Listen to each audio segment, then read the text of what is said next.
I was invited to test Deceit too early. Let me explain. A group of Deceit content creators, including myself, were invited by world makers to have an early playtest of Deceit 2. The background footage in this video is an early look at the alpha state of Deceit 2. I was given permission from the developers to show this exclusive footage. Please keep in mind that the footage in the background is showcasing Deceit 2 in its alpha state. The game will go through plenty of changes before the final release. Now, for the people that haven't heard of Deceit 2, by any chance you've been living under a rock, let me explain for you. Deceit 2 is a 6 to 9 player social deduction horror game where two of you have been infected. Whilst the infected do the game master's biddings, the innocents must work together to escape and figure out who is plotting against them. Us content creators got to play 3 games with the developers. Like the pickle legend I am, I want all 3 games that I got to play. I got to experience 1 game as an innocent and 2 games as an infected.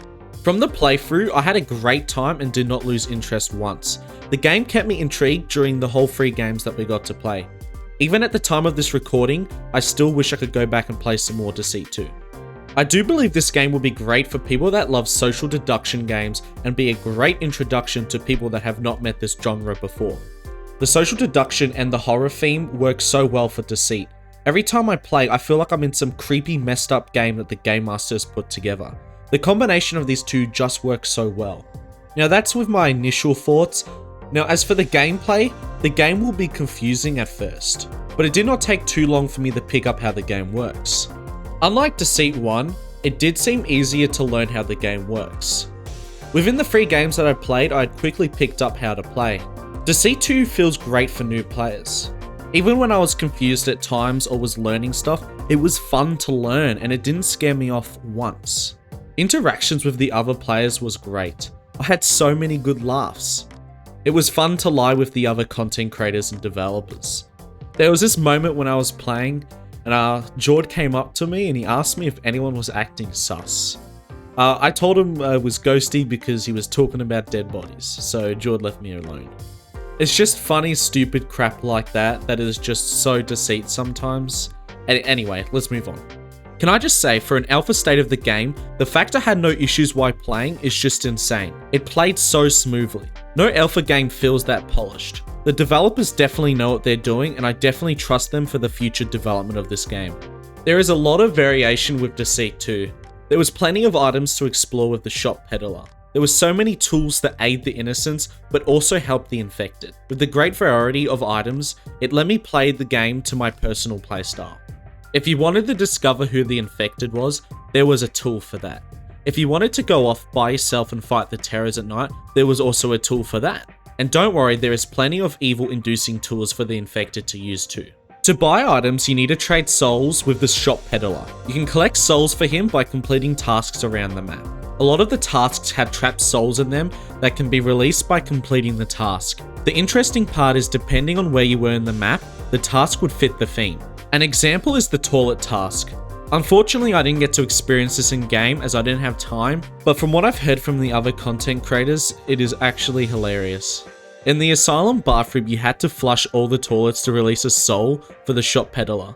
The developers seem really proud of this feature, by the way. Another example is that there's these old-fashioned radios sitting around the map that really do fit in with the asylum theme. I do believe the way they've done the tasks in Deceit 2 was a great idea. Many aspects of the game were great.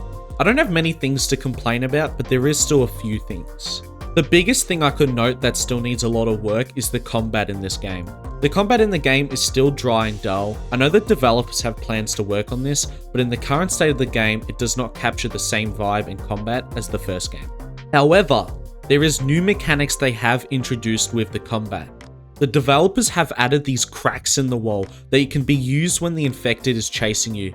If the infected is chasing you as an innocent, you can climb through these gaps in the walls and the infected can't fit in them. And don't worry, infected, there is also a feature for you guys too. As the infected is running around the map, there is actually certain bits in the walls that the terror can smash through while chasing the innocents.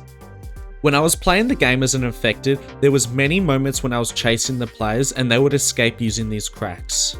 When I played as an innocent, there was an infected chasing me and I vaulted over a countertop. Yes, there is vaulting in this game. It was a bit super sketch, but it does help give innocents an advantage over the infected. These new mechanics make nighttime escape just such a great experience compared to the first game. So that is pretty much my honest thoughts on Deceit 2. There is still a lot of things I can talk about, but I want to keep this video short.